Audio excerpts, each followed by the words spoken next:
إن الحمد لله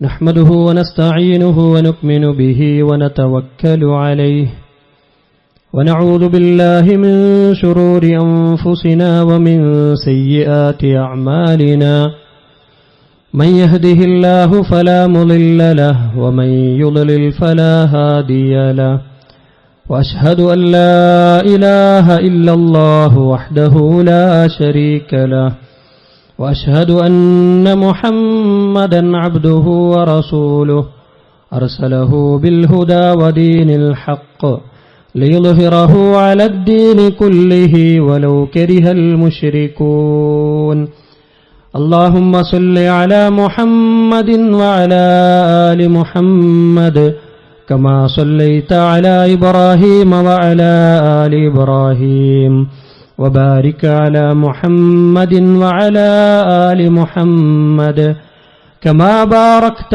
على إبراهيم وعلى آل إبراهيم إنك حميد مجيد أما بعد فإن خير الحديث كتاب الله وخير الهدي هدي محمد صلى الله عليه وسلم وشر الأمور محدثاتها وكل محدثة بدعة وكل بدعة ضلالة وكل ضلالة في النار يا أيها الذين آمنوا اتقوا الله حق تقاته ولا تموتن إلا وأنتم مسلمون أعوذ بالله من الشيطان الرجيم بسم الله الرحمن الرحيم ولا تخزني يوم يبعثون يوم لا ينفع مال ولا بنون إلا من أتى الله بقلب سليم സ്നേഹാദരണീയരായ സത്യവിശ്വാസികളെ, വിശ്വാസിനികളെ, പരമകാരുണികനും കരുണാവാരിധിയുമായ റബ്ബ് സുബ്ഹാനഹു വ തആലയുടെ കൽപ്പനാ നിർദ്ദേശങ്ങൾ ജീവിതത്തിന്റെ മുഴുവൻ മേഖലകളിലും കാത്തുസൂക്ഷിക്കണമേ എന്ന് ഓരോരുത്തരോടും പ്രത്യേകമായി ഉപദേശിക്കുകയാണ്, വസിയത്ത് ചെയ്യുകയാണ്.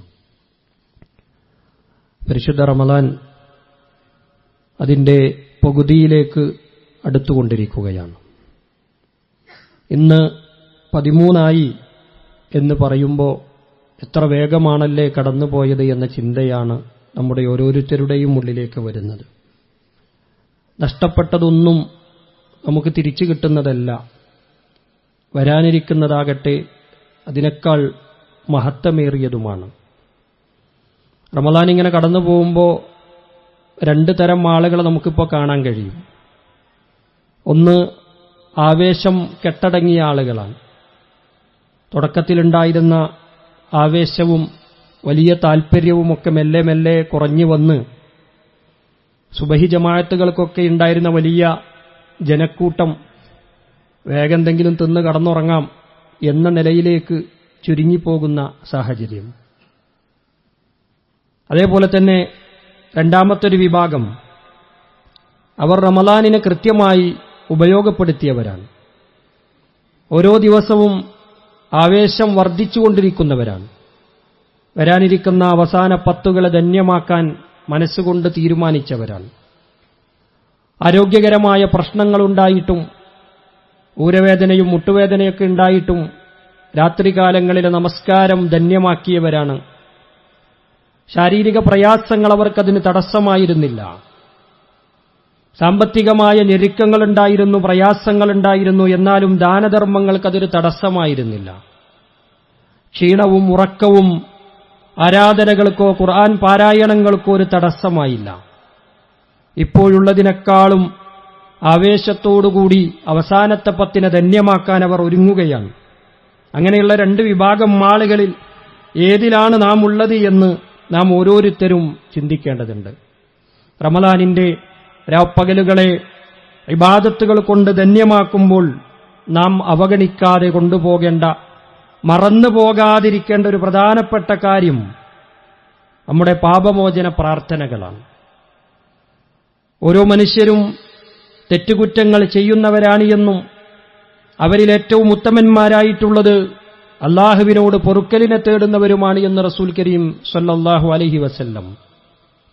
അനസ് ബിൻ മാലിക് റളിയല്ലാഹു അൻഹു നിവേദനം ചെയ്യുന്ന ഒരു ഹദീസിൽ നമുക്ക് കാണാം, കുല്ലിബ്നി ആദമ ഖത്ത, ആദം സന്തതികളെല്ലാം തെറ്റ് ചെയ്യുന്നവരാണ്. വഖൈറുൽ ഖത്താഈന തവ്വാബൂൻ, തെറ്റ് ചെയ്യുന്ന ആളുകളുടെ കൂട്ടത്തിൽ നല്ലവരായിട്ടുള്ള ആളുകൾ ആ തെറ്റുകുറ്റങ്ങൾ പടച്ച റബ്ബിന്റെ മുമ്പിൽ ഏറ്റുപറഞ്ഞുകൊണ്ട് അതിൽ നിന്ന് ഖേദിച്ച് മടങ്ങുന്നവരാണ് എന്ന് റസൂലുള്ളാഹി സ്വല്ലല്ലാഹു അലൈഹി വസല്ലം നമ്മളെ പഠിപ്പിക്കുന്നുണ്ട്. നമ്മുടെ തെറ്റുകൾ തിരുത്താനാകണം, പാപങ്ങളെല്ലാം കഴുകിക്കളയാൻ നമുക്ക് സാധിക്കണം. അല്ല എങ്കിൽ നമ്മൾ വലിയ നഷ്ടക്കാരാണ് എന്ന് നമുക്കെല്ലാവർക്കും അറിയാം.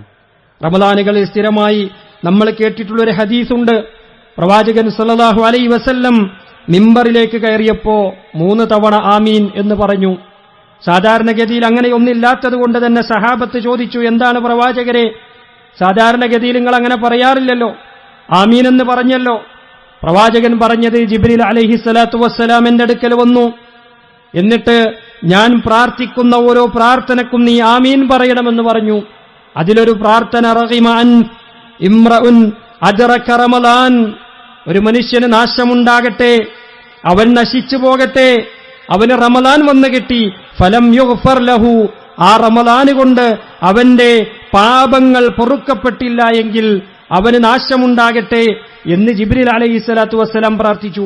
എന്നിട്ട് പറഞ്ഞു എന്നാണ്, ഖുൽ ആമീൻ, നീ ആമീൻ എന്ന് പറയാ. ഫഖുൽതു ആമീൻ, അപ്പോൾ ഞാൻ ആമീൻ എന്ന് പറഞ്ഞു. അല്ലെ, ഒരു റമളാൻ അതിന്റെ ദിനരാത്രങ്ങൾ അതിവേഗം കടന്നുപോയി. അതിന്റെ പകുതിയിലേക്ക് അടുക്കുന്ന ഈ സമയത്ത് നമ്മുടെ മനസ്സുകളിൽ ഉണ്ടാകേണ്ട ഒരു ഹദീസാണിത്. എന്റെ പാപങ്ങൾ കഴുകിക്കളയാൻ എനിക്ക് സാധിച്ചിട്ടുണ്ടോ?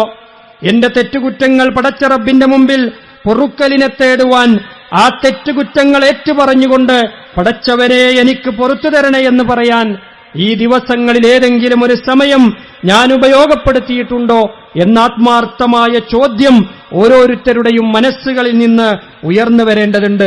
കരങ്ങൾ പടച്ച റബ്ബിങ്കലേക്ക് ഉയരണം, അല്ലാഹുവിലേക്ക് ഉയരണം, പാപമോചനത്തിന്റെ തേട്ടങ്ങൾ ഉണ്ടാകണം.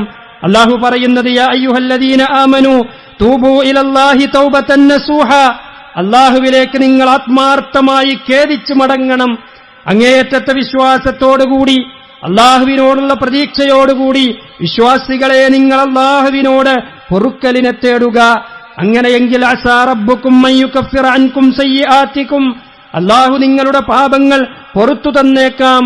വയുദ്ഖിലുക്കും ജന്നാത്തിൻ തജ്രി മിൻ തഹ്തിഹൽ അൻഹാർ, താഴ്ഭാഗത്തുകൂടി അരുവികളൊഴുകുന്ന സ്വർഗത്തിലേക്ക് അല്ലാഹു നിങ്ങളെ എത്തിക്കാം.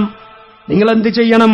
നിങ്ങളുടെ തെറ്റുകുറ്റങ്ങളെ പടച്ച റബ്ബിന്റെ മുമ്പിൽ ഏറ്റുപറയണം, അല്ലാഹുവിന്റെ മുമ്പിൽ അത് പൊറുക്കലിനെ തേടണം. അതിന് ഞാനൊക്കെ എന്ത് തെറ്റാ ചെയ്യണത്, ഞാനൊക്കെ ഇപ്പം എന്ത് തെറ്റാ ചെയ്തത്, ഞാനിവിടെ നിസ്കരിക്കുന്നുണ്ടല്ലോ, നോമ്പോക്കുന്നുണ്ടല്ലോ, നല്ല നല്ല കാര്യങ്ങൾ ചെയ്യുന്നുണ്ടല്ലോ, ഹറാമുകളൊന്നും ഞാൻ ചെയ്യുന്നില്ലല്ലോ, അല്ലെ?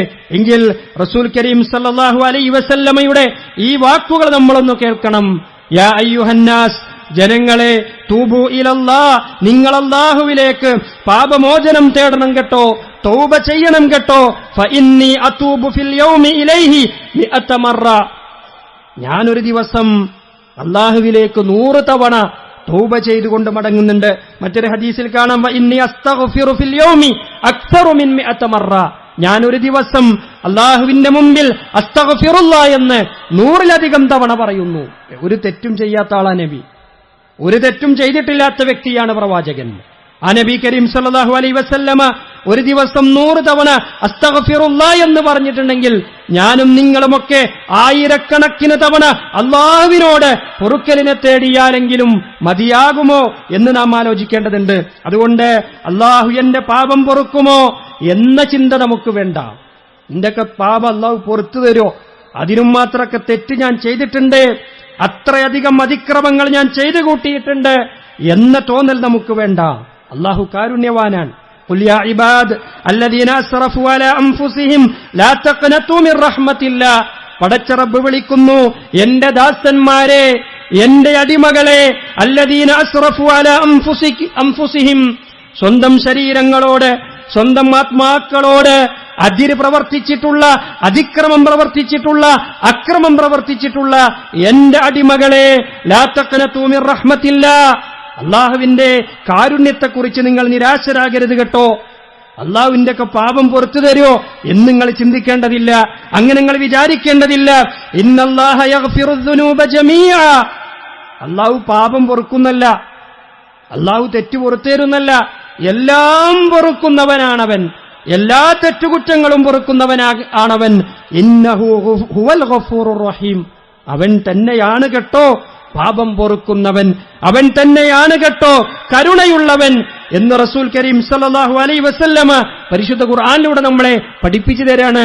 അള്ളാഹുവിന്റെ പാപമൊക്കെ പൊറുക്കോ എന്ന് നിങ്ങൾ വിചാരിക്കേണ്ടതില്ല. പലരും അങ്ങനെ ചിന്തിക്കുന്നത്, ഞാൻ ഒരുപാട് തെറ്റ് ചെയ്തു, ഇനി തെറ്റിൽ തന്നെ അങ്ങ് മുഴുകാം, ഏതായാലും നനഞ്ഞു, ഇനി കുളിച്ചു കയറാം എന്ന് വിചാരിക്കാൻ, ഖേദിച്ചു മടങ്ങാൻ നിങ്ങൾ തയ്യാറുണ്ടോ? പാപങ്ങൾ പടച്ച റബ്ബിന്റെ മുമ്പിൽ ഏറ്റുപറയാൻ നമുക്ക് സമയമുണ്ടോ? പടച്ച റബ്ബ് വിളിക്കുന്നു, നിങ്ങൾ എന്റെ അടുക്കലേക്ക് വരൂ, ഞാൻ നിങ്ങൾക്ക് പുറത്തു തരാം. അല്ലാഹു പറയുന്നുണ്ട്, പ്രവാചകൻ സല്ലല്ലാഹു അലൈഹി വസല്ലമ അബൂ മൂസ അശ്അരി റളിയല്ലാഹു അൻഹുവിലൂടെ റിപ്പോർട്ട് ചെയ്യുന്ന ഒരു ഹദീസിലൂടെ നമുക്ക് കാണാൻ സാധിക്കും, ഇന്നല്ലാഹ അസ്സ വജല്ല യബ്സുതു യദഹു ബില്ലൈലി ലിയതൂബ മുസീഉൻ നഹാർ. അല്ലാഹു സുബ്ഹാനഹു വ തആല രാത്രികാലങ്ങളിൽ അവന്റെ കരങ്ങൾ നീട്ടിയിരിക്കുന്നു, അവന്റെ കൈകൾ നീട്ടിവെച്ചിരിക്കുന്നു, പകലുകളിൽ പാപം ചെയ്തവരുടെ പാപങ്ങളെ കഴുകിക്കളയുന്നതിന് വേണ്ടി, ആ തെറ്റുകളെ മായ്ച്ചു കൊടുക്കുന്നതിന് വേണ്ടി. വയബ്സുതു യദഹു ബിന്നഹാരി ലിയതൂബ മുസീഅൽ ലൈൽ, പകൽ സമയങ്ങളിൽ പടച്ച റബ്ബ് കാത്തിരിക്കുന്നു, കൈകൾ നീട്ടിയിരിക്കുന്നു. രാത്രികാലങ്ങളിൽ തെറ്റ് ചെയ്തവരുണ്ടോ? രാത്രിയുടെ ഇരുട്ടുകളിൽ, അന്ധകാരങ്ങളിൽ എന്നെയാരും കാണാനില്ല, എന്നെയാരും നോക്കാനില്ല, ഈ ഇരുട്ടിന്റെ മറവിൽ ഞാൻ എന്ത് ചെയ്താലും ആരും അറിയില്ല എന്ന് വിചാരിച്ച് ചെയ്തു കൂട്ടിയ തെറ്റുകൾ ആരുടെയെങ്കിലും അടുക്കലുണ്ടോ? ഈ പകലുകളിൽ അവർ എന്നോട് പാപമോചനം തേടട്ടെ, ഞാൻ അവർക്ക് പുറത്തു കൊടുക്കാമെന്ന് പറഞ്ഞ് പടച്ച റബ്ബിദാ കാത്തിരിക്കുന്നു എന്നാണ്. ഇത്ര വലിയ കാരുണ്യമുള്ള മറ്റാരാ ഉള്ളത്? വേറെ ആരാ ഉള്ളത്? അല്ലാഹു പറയുന്നുണ്ട്, നിങ്ങൾ തെറ്റുകൾ ചെയ്തു, ആ തെറ്റുകൾ നിങ്ങൾക്ക് മനസ്സിലായി, അത് തെറ്റാണെന്ന് ബോധ്യപ്പെട്ടാൽ നിങ്ങൾ പൊറുക്കലിനെ തേടൂ. അള്ളാഹുവിനെ നിങ്ങൾക്ക് പാപം പൊറുക്കുന്നവനായി കാണാൻ സാധിക്കും. ഫമൻ താബ മിൻ ബഅദി ളുൽമിഹി വഅസ്ലഹ ഫഇന്നല്ലാഹ യതൂബു അലൈഹി. ആരെങ്കിലും തെറ്റ് ചെയ്തു, പിന്നീട് അയാൾ നന്നായി, നല്ലവനായി എങ്കിൽ അല്ലാഹു സുബ്ഹാനഹു വ തആല അയാളുടെ തെറ്റുകുറ്റങ്ങൾ പുറത്തു കൊടുക്കുന്നവനാണ്. ഇന്നല്ലാഹ ഗഫൂറുർ റഹീം. പരിശുദ്ധ ഖുർആൻ പല പല വചനങ്ങളുടെയും അവസാനത്തിൽ ഉപയോഗിച്ചിട്ടുള്ള ഒരു പദ ഇന്നല്ലാഹ ഗഫൂറുർ റഹീം. അല്ലാഹു പൊറുക്കുന്നവനാണ് കേട്ടോ, അവൻ കരുണയുള്ളവനാണ് കേട്ടോ, അവന്റെ കാരുണ്യത്തെപ്പറ്റി നിങ്ങൾ നിരാശരാകേണ്ട കേട്ടോ എന്ന് എത്ര പ്രാവശ്യമാണ് പറഞ്ഞത്? നമ്മൾ തയ്യാറായാൽ മാത്രം മതി. അള്ളാഹുവിനോട് പൊറുക്കലിനെ തേടാൻ നാം തയ്യാറായാൽ മാത്രം മതി. അവൻ പൊറുത്തു തരാൻ തയ്യാറാണ്. ഞാൻ എത്ര വലിയ തെറ്റ് ചെയ്തവനാകട്ടെ, എത്ര വലിയ പാപം ചെയ്തവനാകട്ടെ. അനസ് ബിൻ മാലിക് റളിയല്ലാഹു അൻഹു തന്നെ നിവേദനം ചെയ്യുന്ന ഒരു ഹദീസിൽ പ്രവാചകൻ സല്ലല്ലാഹു അലൈഹി വസല്ലം പറയുന്നുണ്ട്, ഖാലല്ലാഹു തബാറക വ തആല, അല്ലാഹു ഇതാ പറഞ്ഞിരിക്കുന്നു, യാ ഇബ്ന ആദം, ആദമിന്റെ സന്തതിയെ, ആദമിന്റെ മക്കളെ, ഇന്നക മാ ദഅൗതനി വറജൗതനി ഗഫർതു ലക അലാ മാ കാന ഫീക വലാ ഉബാലി. എന്റെ അടുക്കലേക്ക് പാപമോചനത്തേട്ടങ്ങളുമായി, പ്രാർത്ഥനകളുമായി എന്നെ പ്രതീക്ഷിച്ചുകൊണ്ട് എന്റെ ദാസന്മാരെ നിങ്ങൾ വരുന്നുവെങ്കിൽ നിങ്ങൾ ചെയ്ത പാപം എത്രയാണോ, നിങ്ങൾ ചെയ്ത തെറ്റുകുറ്റങ്ങൾ എന്തൊക്കെയാണോ അതൊന്നും ഞാൻ പരിഗണിക്കുന്നില്ല. യാ ഇബ്ന ആദം ലൗ ബലഗത് ദുനൂബുക അനാന അസ്സമാ സുമ്മ ഇസ്തഗ്ഫർതനി. ആദമിന്റെ സന്തതികളെ, നിങ്ങൾ ചെയ്ത തെറ്റുകുറ്റങ്ങൾ മേഘങ്ങളുടെ ആ ചക്രവാളങ്ങൾ കടന്നുകൊണ്ട് അതിനേക്കാൾ വലുതാണെങ്കിലും, ആകാശങ്ങളോളം തെറ്റുകൾ ചെയ്തവരാണെങ്കിലും നിങ്ങൾ എന്നോട് പൊറുക്കലിനെ തേടുന്നുവെങ്കിൽ ഗഫർതു ലക വലാ ഉബാലി, ഞാൻ നിങ്ങൾക്ക് പുറത്തു തരും, ഞാൻ നിങ്ങൾക്ക് പുറത്തു തരും. നിങ്ങൾ എത്ര വലിയ തെറ്റ് ചെയ്തവനാണ് എന്നത് ഞാൻ പരിഗണിക്കുന്നില്ല. കാരണം അള്ളാഹു ചോദിക്കുക, വമൻ യഗ്ഫിറുദ്ദുനൂബ ഇല്ലല്ലാഹ്, നിങ്ങളൊക്കെ ചെയ്ത തെറ്റുകൾ പുറത്തു തരാൻ അല്ലാഹു അല്ലാതെ വേറെ ആരാണുണ്ടാവുക? വേറെ ആരാണുണ്ടാവുക? അത്രമാത്രം അതിക്രമങ്ങളും ഓരോ ദിവസവും പടച്ച റബ്ബിനെ ധിക്കരിച്ചിട്ടും നമ്മളൊക്കെ ഇവിടെ ജീവിച്ചു പോണില്ലേ?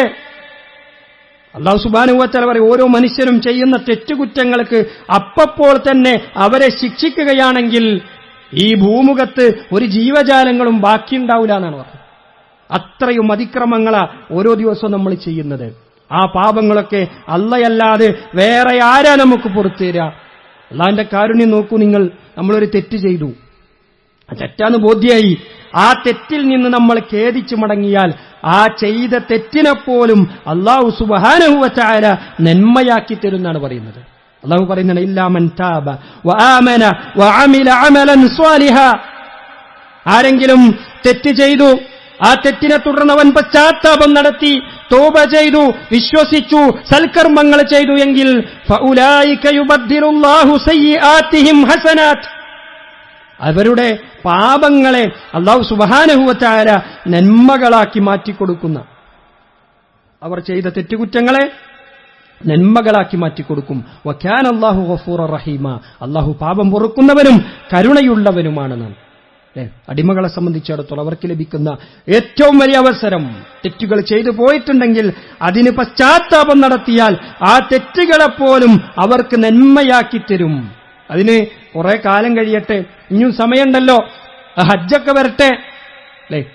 27 അന്ന് പ്രാർത്ഥനാ സംഗമങ്ങൾ വരാനുണ്ട് അല്ലേ. ആളുകളെ മുഴുവനും മൈതാനത്ത് വിളിച്ചുകൂട്ടി പ്രവാചകൻ സല്ലല്ലാഹു അലൈഹി വസല്ലം പള്ളിയിലിരിക്കാൻ പറഞ്ഞപ്പോൾ പാടത്തേക്ക് കൊണ്ടുപോയി. അവിടെ പ്രാർത്ഥനാ സംഗമങ്ങൾ, അതിനുവേണ്ടി കാത്തിരിക്കുക. അന്ന് എല്ലാം കഴുകിക്കളയാം. അല്ലാഹു പറയുന്നത്, വസാരിഉ ഇലാ മഗ്ഫിറത്തിൻ മിർ റബ്ബികും വജന്ന. അല്ലാഹുവിന്റെ സ്വർഗ്ഗത്തിലേക്ക്, അല്ലാഹുവിന്റെ അടുക്കൽ നിന്നുള്ള പാപമോചനത്തിലേക്ക് നിങ്ങൾ ധൃതിപ്പെട്ട് കൊണ്ടുവരണം, വേഗത്തിൽ വരണം. എന്താ കാരണം? എപ്പോഴാ അത് തീർന്നു പോവാന്ന് നമുക്കറിയില്ല. നാളെയാകട്ടെ എന്ന് വിചാരിച്ച എത്ര ആളുകളാണ് ഇന്ന് ഖബറിൽ അന്തിയുറങ്ങുന്നത്. നാളെയാകട്ടെ നന്നാകാം എന്ന് വിചാരിച്ചവർ ഇന്നീ സമയം കടന്നുപോയി നമ്മുടെ ലക്ഷ്യസ്ഥാനങ്ങളിലേക്ക് തിരിച്ചെത്തുമോ എന്ന് പോലും ഉറപ്പില്ലാത്ത നമ്മൾ എങ്ങനെ അടുത്തൊരു കാലഘട്ടത്തിലേക്ക് പൊറുക്കലിനെ തേടുന്നതിന് വേണ്ടി നമ്മൾ കാത്തിരിക്കുക? എപ്പോഴാ നമ്മുടെ അവസാനം നമുക്കറിയോ? അതുകൊണ്ട് പടച്ച റബ്ബ് പറയുന്നു, നിങ്ങളെ ധൃതിപ്പെട്ട് കൊണ്ടുവരണം, വേഗത്തിൽ ചെയ്യണം. അല്ലാഹു ആരുടെ പാപമോചനമാണ് സ്വീകരിക്കുന്നത്? ഇന്നമത് തൗബതു അലല്ലാഹി ലില്ലദീന യഅമലൂന സൂഅ ബിജഹാലത്തിൻ. അജ്ഞതയിൽ, അറിവില്ലാതെ തെറ്റ് ചെയ്തു പോയ ആളുകളുടെ പാപങ്ങൾ അല്ലാഹു പുറത്തു കൊടുക്കും. അങ്ങനെ അവർ പശ്ചാത്തപിച്ചാൽ അവർക്കാണ് അല്ലാഹു പുറത്തു കൊടുക്കുക. സുമ്മ യതൂബൂന മിൻ ഖരീബ്. പെട്ടെന്ന് തന്നെ അതിൽ നിന്ന് ഖേദിച്ചു മടങ്ങുന്ന ആളുകൾ, ഫഉലൈക യതൂബുല്ലാഹു അലൈഹിം. അങ്ങനെയുള്ളവർക്ക് അല്ലാഹു പുറത്തു കൊടുക്കുള്ളൂ. അല്ലാതെ ജീവിതകാലം മുഴുവനും ഇങ്ങനെ തെറ്റ് ചെയ്യുക, എന്നിട്ട് ഇനി ഒരു തെറ്റും ചെയ്യാനാവതില്ല എന്നുറപ്പാവുമ്പോ, എണീറ്റിക്കാൻ പോലും കഴിയാതാവുമ്പോ പടച്ചോനെ ഞാനിതാ പുറത്തിരിക്കുന്നു എന്ന് പറയുന്നവർക്കല്ല അല്ലാഹു പാപമോചനം കൊടുക്കുന്നത്. ചില ആളുകളുടെ മരണം വന്നു എന്ന് ഉറപ്പാവുമ്പോ അല്ലാഹുവേ ഞാനിതാ പൊറുക്കലിനെ തേടിയിരിക്കുന്നു എന്ന് പറയും. വലൈസത്തി തൗബതു ലില്ലദീന യഅമലൂന സയ്യിആതി ഹത്താ ഇദാ ഹളറ അഹദഹുൽ മൗത്ത്. ഒരാൾ തെറ്റിങ്ങനെ ചെയ്യാം, അവനെ സംബന്ധിച്ചിടത്തോളം തൗബയില്ല, അവന്റെ പാപമോചനം അല്ലാഹു സ്വീകരിക്കുകയില്ല. അവൻ ജീവിതത്തിന്റെ എല്ലാ മേഖലകളിലും തെറ്റ് ചെയ്തവനാണ്. ഹത്താ ഇദാ ഹളറ അഹദഹുൽ മൗത്ത്. അങ്ങനെ മരണം അവന്റെ അടുക്കൽ സന്നിഹിതമാകുമ്പോ, മരണം അവന്റെ തൊട്ടടുത്തെത്തുമ്പോ ഖാല ഇന്നി തുബ്തുൽ ആൻ. അവൻ പറയും, ഞാനിതാ തെറ്റ് തിരുത്തിയിരിക്കുന്നു, ഞാനിതാ പാപമോചനം ചെയ്യുന്നു, അല്ലാഹുവിനോട് ഞാനിതാ പൊറുക്കലിനെ തേടുന്നു എന്ന് പറയുന്നവനെ സംബന്ധിച്ചിടത്തോളം അല്ലാഹു അവന് പൊറുക്കുകയില്ല, പുറത്തു കൊടുക്കുകയില്ല. മാത്രല്ല ഉലൈക അഅ്തദ്നാ ലഹും അദാബൻ അലീമ. അവർക്ക് കഠിനമായ ശിക്ഷ അല്ലാഹു സുബ്ഹാനഹു വ തആല ഒരുക്കി വെച്ചിരിക്കുന്നു. മരണം തൊണ്ടക്കുഴിയിലെത്തുമ്പോ എല്ലാവർക്കും ബോധ്യാകും, ഇനിയൊരു തിരിച്ചുവരവില്ല, ഞാൻ മരിക്കുകയാണ്, എല്ലാവർക്കും ബോധ്യാകും. അത് ഫിറഔനിന് പോലും മനസ്സിലായിട്ടുണ്ട്. ഫിറോൻ പറഞ്ഞ ഞാനാ പടച്ചോനെന്നാ, ഞാനാണ് റബ്ബ് എന്നാണ് പറഞ്ഞത്. അവസാനം മുങ്ങി മരിക്കുകയാണെന്ന് ബോധ്യമായപ്പോ, ഉറപ്പായപ്പോ പറഞ്ഞു ഞാനിതാ വിശ്വസിച്ചിരിക്കുന്നു എന്ന് പറഞ്ഞു. അതിനാർക്കും പറ്റും. അതിനു മുമ്പ് ക്ലിയറാകണം. റസൂൽ കരീം സല്ലല്ലാഹു അലൈഹി വസല്ലം പഠിപ്പിക്കുന്നുണ്ട്, ഇന്നല്ലാഹ യഖ്ബലു തൗബത്തൽ അബ്ദി മാ ലം യുഗർഗിർ. അവന്റെ തൊണ്ടയിൽ നിന്ന് മരണത്തിന്റെ വെപ്രാളത്തിൽ, മരണത്തിന്റെ വേദനയിൽ ഒരു ശബ്ദം പുറത്തു വരാനുണ്ട്. മരണത്തിന്റെ ആ വേദന ഉണ്ടല്ലോ, സക്കറാത്തുൽ മൗത്തിന്റെ വേദനയുണ്ടല്ലോ, പ്രവാചകൻ സല്ലല്ലാഹു അലൈഹി വസല്ലമ പോലും തന്റെ അവസാന നിമിഷങ്ങളിൽ കൈകൾ ആകാശത്തിലേക്ക് ഉയർത്തി പറഞ്ഞുവല്ലോ, അലാ ഇന്നലിൽ മൗതി ലസഖറാത്ത്, മരണത്തിന് ഭയങ്കര വേദന ഉണ്ട് കേട്ടോ എന്ന് പ്രവാചകൻ പറഞ്ഞല്ലോ. ആ മരണവേദന തൊണ്ടക്കുഴിയിൽ കടന്നിട്ടിങ്ങനെ പിടിക്കുമ്പോ മുറുക്കുമ്പോ ഏതൊരാളും പറയും, പടച്ചോനെ എനിക്ക് പുറത്തേറണേ. അവിടെ അവന് പൊറുക്കപ്പെടുകയില്ല. അതിന് മുമ്പ് ക്ലിയർ ആകണം. അതിനു മുമ്പെല്ലാം തെറ്റുകുറ്റങ്ങൾ തിരുത്തി റെഡിയായി നിൽക്കാൻ നമുക്ക് സാധിക്കേണ്ടതുണ്ട്. മലക്കുൽ മൗത്ത് വിളിക്കുമ്പോ ഞാൻ റെഡിയാ എന്ന് പറയാൻ പറ്റുന്ന വിധത്തിൽ പാപങ്ങൾ കഴുകിക്കളഞ്ഞ് മുന്നോട്ടു പോകാൻ നമുക്ക് സാധിക്കണം. നമ്മുടെ തെറ്റുകൾ അള്ളാഹു പൊറുക്കണമെങ്കിൽ നമ്മളോട് മറ്റുള്ളവർ ചെയ്തത് നാം പുറത്തു കൊടുക്കണം. ചില ആളുകളുണ്ട്, ബാക്കിയൊക്കെ എനിക്ക് സഹിക്കാം, പക്ഷെ ഓനാ പറഞ്ഞതുണ്ടല്ലോ അത് ഞാൻ മരിച്ചാലും മറക്കൂല, അത് ഞാൻ ഒരിക്കലും പുറത്തു കൊടുക്കുക, ഞാൻ മരിച്ച എന്റെ മയ്യത്തും കൂടി ഓനെ കാണിക്കരുത് എന്നൊക്കെ പറയുന്ന ആ ഡയലോഗുകളൊക്കെ നമ്മൾ അടിക്കാറുണ്ട്. പക്ഷേ അള്ളാഹു ചോദിക്കുന്നൊരു ചോദ്യം, വല്യഅഫു വല്യസ്ഫഹു, നിങ്ങൾ വിട്ടുകൊടുക്കൂ, മാപ്പ് നൽകൂ. അലാ തുഹിബ്ബൂന അൻ യഗ്ഫിറല്ലാഹു ലക്കും, അള്ളാഹു നിങ്ങൾക്ക് പുറത്തു തരണമെന്ന് നിങ്ങൾ ആഗ്രഹിക്കുന്നില്ലേ? അങ്ങനെ ഒരു ചിന്ത നിങ്ങൾക്കില്ലേന്നാ ആരോടാ അത് പറഞ്ഞത് എന്നുള്ളത് നമ്മൾ ആലോചിക്കും. ഈ ആയത്തിന്റെ അവതരണ പശ്ചാത്തലം നമ്മൾ അറിയണം. റസൂൽ കരീം സല്ലല്ലാഹു അലൈഹി വസല്ലമയുടെ ഭാര്യ ആയിഷ ബീവിയെക്കുറിച്ച് ഒരാരോപണം നാട്ടിൽ പരക്കെ പറഞ്ഞു നടന്നു. ഒരു ലൈംഗികാരോപണം, വളരെ മോശമായൊരു ആരോപണം. അത് പറഞ്ഞു നടന്നൊരു മനുഷ്യൻ അബൂബക്കർ സിദ്ദീഖ് റളിയല്ലാഹു അൻഹുവിന്റെ ചെലവിൽ ജീവിക്കുന്ന ആളാ. അയാൾക്ക് ചെലവിന് കൊടുക്കുന്നത് അബൂബക്കർ റളിയല്ലാഹു അൻഹു. ആയിഷ ബീവി അബൂബക്കർ റളിയല്ലാഹുവിന്റെ മകളാണ്, നമുക്കറിയാം. സ്വന്തം മകളെപ്പറ്റി, പ്രവാചകന്റെ ഭാര്യയെപ്പറ്റി തോന്നിവാസം പറഞ്ഞു നടത്തിയ അയാളെക്കുറിച്ച് അബൂബക്കർ സിദ്ദീഖ് റളിയല്ലാഹു അൻഹു പറഞ്ഞു, ഓൻ എന്റെ ചെലവിലാ കഴിയുന്നത്, അതുകൊണ്ട് ഇനി അവന് ഞാൻ ചെലവിന് കൊടുക്കൂല, അവന് ഞാനിഞ്ഞ് 5 പൈസ കൊടുക്കൂല. അള്ളാഹു ആയത്തിറക്കിയെന്ന സ്വന്തം മകളെപ്പറ്റി ആരോപണം പറഞ്ഞ, അതിക്രമം പറഞ്ഞ, തോന്നിവാസം പറഞ്ഞ പ്രവാചകൻ സല്ലല്ലാഹു അലൈഹി വസല്ലം പോലും ദിവസങ്ങളോളം വിഷമിച്ച് നടന്ന ആ സംഭവത്തിൽപ്പെട്ട വ്യക്തിക്ക് പോലും പുറത്തു കടക്കാൻ പടച്ച റബ്ബ് പറഞ്ഞിട്ടുണ്ടെങ്കിൽ ഇതിനെക്കാട്ടും വലിയ തെറ്റൊന്നും നമ്മളോട് ആരും ചെയ്തിട്ടുണ്ടാവില്ല. ചെറിയ ചെറിയ കാര്യത്തിന് പോലും പിണങ്ങി നടക്കുന്ന, തെറ്റ് നടക്കുന്ന ആളുകൾ തിരിച്ചറിയണം, പടച്ച റബ്ബ് നമുക്ക് പുറത്തു തരണമെന്ന് വല്ല ബോധമുണ്ടെങ്കിൽ എല്ലാം വിട്ടുകൊടുക്കാൻ നമ്മൾ തയ്യാറാകണം. നാളെ പടച്ച റബ്ബിന്റെ കോടതിയിൽ നമ്മൾ ചെന്ന് നിൽക്കുമ്പോൾ നമ്മുടെ പാപമോചനത്തിന്റെ കണക്കുകൾ നമ്മുടെ കയ്യിലുണ്ടാവും. എല്ലാ റമദാനിലും പടച്ചോനെ എന്റെ എല്ലാ പാപങ്ങളും ഞാൻ ഏറ്റുപറഞ്ഞ് കഴുകി വൃത്തിയാക്കിയിട്ടുണ്ട്, പക്ഷെ പടച്ചോനത് സ്വീകരിച്ചില്ല. എന്തേ കാരണം? എന്നോട് തെറ്റ് ചെയ്തവരത് എന്താ എന്റെ നിലപാട്? എന്നോട് തെറ്റ് ചെയ്തവരുടെ നിലപാടെന്താണ്?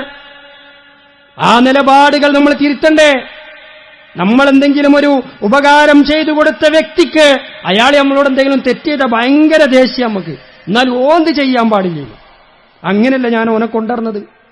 നാം ജനിക്കുന്നതിന് മുമ്പേ നമുക്കാവശ്യമുള്ളതെല്ലാം ഒരുക്കി, മാതാവിന്റെ ഉദരത്തിൽ നമുക്കാവശ്യമുള്ളത് ഒരുക്കി തന്ന്, നാം പുറത്തു വരുമ്പോൾ മുലപ്പാലൊരുക്കി തന്ന്, ഓരോ വളർച്ചയിലും നമുക്കാവശ്യമായതെല്ലാം തന്ന പടച്ച റബ്ബിനോട് നാം ചെയ്യുന്ന തെറ്റുകൾ എന്താ? നിസ്കരിക്കണം എന്ന് പറയുമ്പോ കൃത്യമായി നിസ്കരിക്കുന്നുണ്ടോ?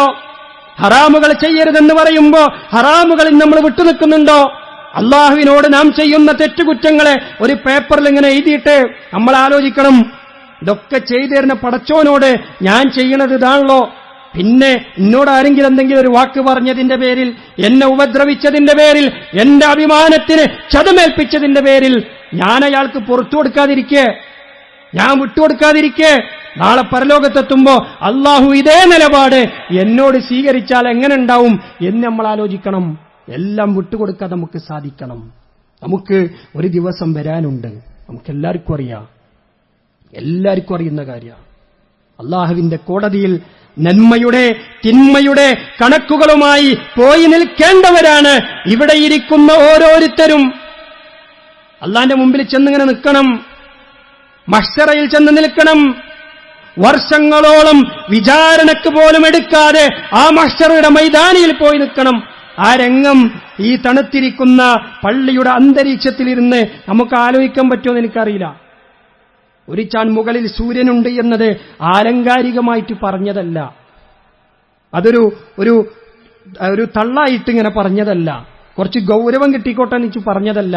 യാഥാർത്ഥ്യമാണത്, യാഥാർത്ഥ്യമാണത്. സൂര്യൻ ഒരു ചാൺ മുകളിലുണ്ടാവും.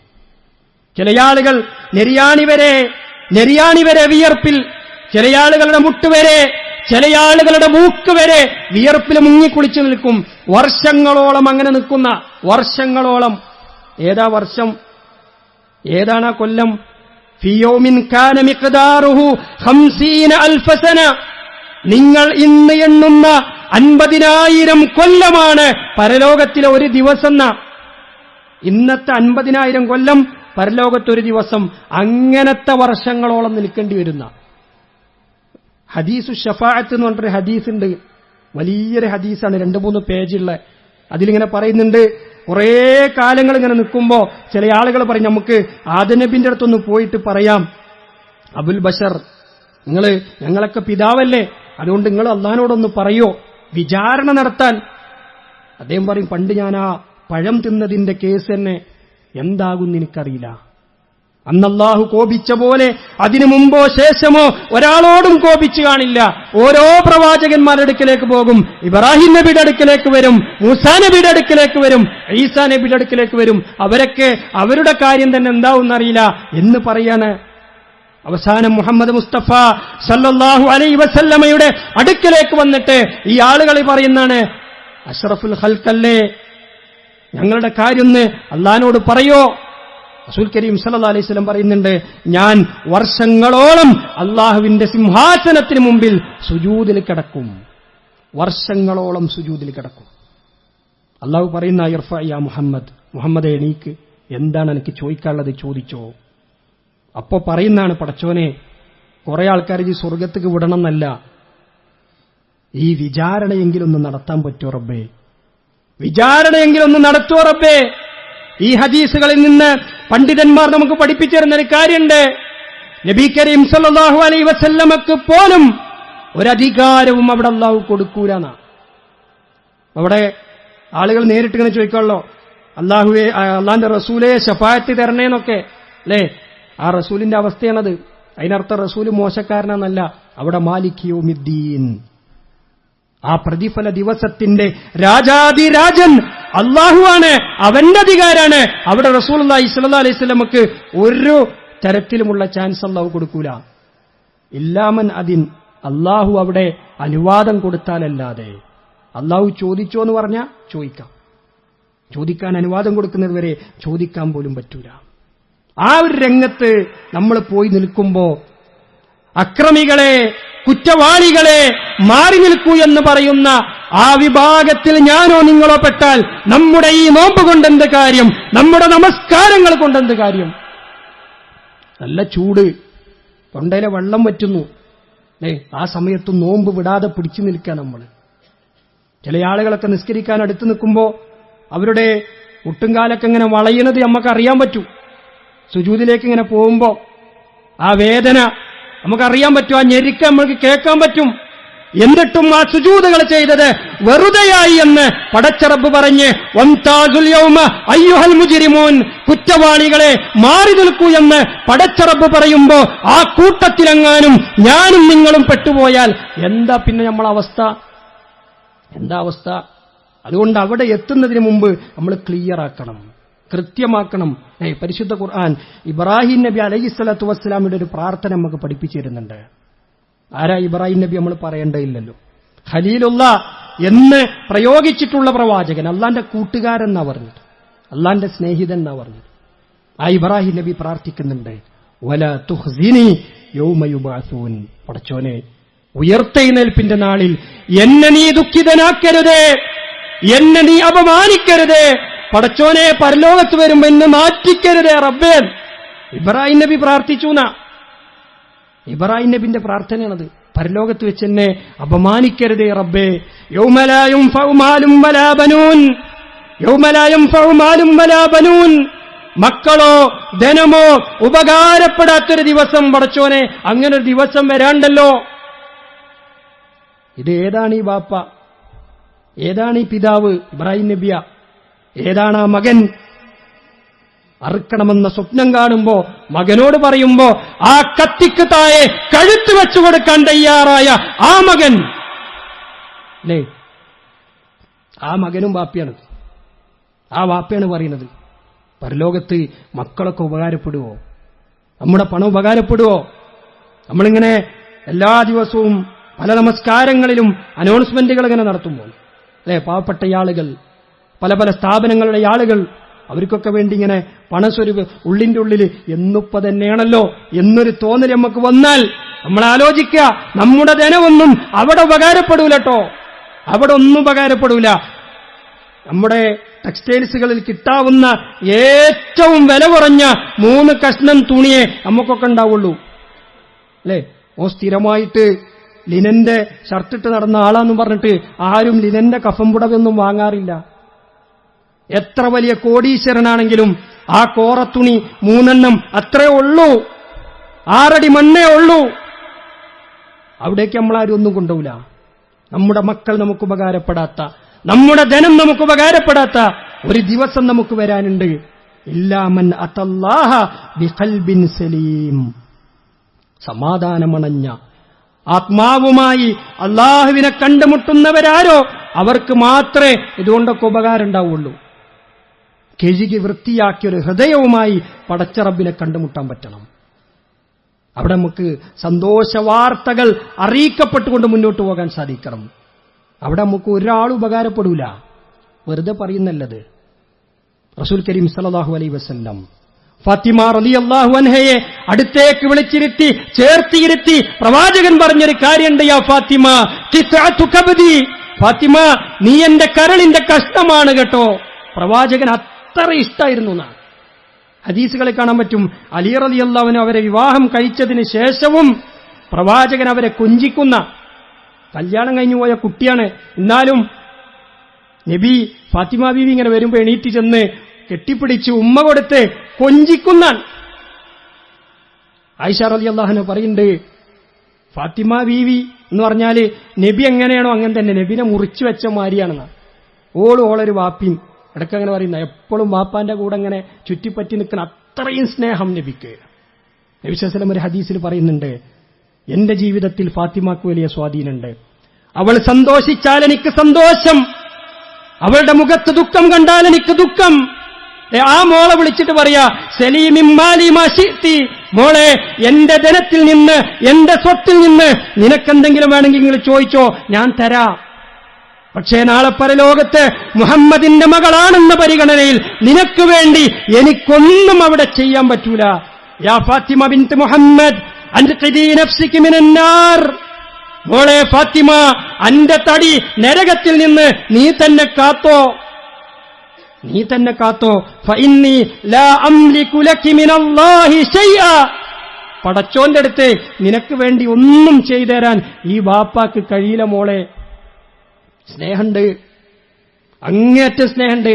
പക്ഷേ പരലോകത്ത് പടച്ചോൻ അതിന്റെ മോളാണ്, ഓള നരകത്തൊന്നും ഇങ്ങോട്ട് സ്വർഗത്ത് കാക്കിന്ന് പറയാൻ ഈ ബാപ്പാക്ക് അധികാരമില്ല മോളെ, അതിനെനിക്ക് കഴിയില്ല മോളെ. അതുകൊണ്ട് എന്റെ കാര്യം എന്നെ നോക്കിക്കോന്ന. ആ ഒരു ദിവസം വരുന്നതിന് മുമ്പേ അള്ളാഹുവിനോട് പൊറുക്കലിനെ തേടണം. പൊറുക്കലിനെ തേടുന്നത് അവന് ഇഷ്ടാണെന്നാ.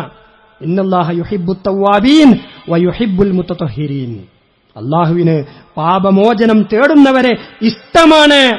അതുകൊണ്ട് നമ്മുടെ മരണത്തിന്റെ സമയം നമ്മൾ സ്വപ്നം കാണണം, അത് നമ്മുടെ ചിന്തകളിൽ ഉണ്ടാകണം. മലക്കുകൾ സ്വർഗത്തിലെ വിരിപ്പുകളുമായി വന്ന്, സ്വർഗത്തിലെ സുഗന്ധങ്ങളുമായി വന്ന് അള്ളാഹുവിന്റെ അടുക്കൽ നിന്നുള്ള സന്തോഷ വർത്തമാനങ്ങൾ അറിയിക്കുന്ന യാ അയ്യത്തുഹൻ നഫ്സുൽ മുത്മഇന്ന, സമാധാനമണഞ്ഞ ആത്മാവേ എന്ന വിളി എത്ര ആനന്ദകരം, എത്ര സന്തോഷകരം. ആ മരിക്കുന്ന സമയത്ത് തന്നെ ആൾക്ക് മനസ്സിലായി, ഞാൻ സ്വർഗത്തുക്ക, എന്റെ പോക്ക് സ്വർഗത്തുക്ക. ഇർജിഇ ഇലാ റബ്ബികി റാളിയതൻ മർളിയ, അള്ളാഹുവിനെ തൃപ്തിപ്പെട്ട നിലക്ക്, അള്ളാഹു നിന്നെ തൃപ്തിപ്പെട്ട നിലക്ക് അള്ളാഹുവിന്റെ സ്വർഗത്തിലേക്ക് നിനക്ക് മടങ്ങാം.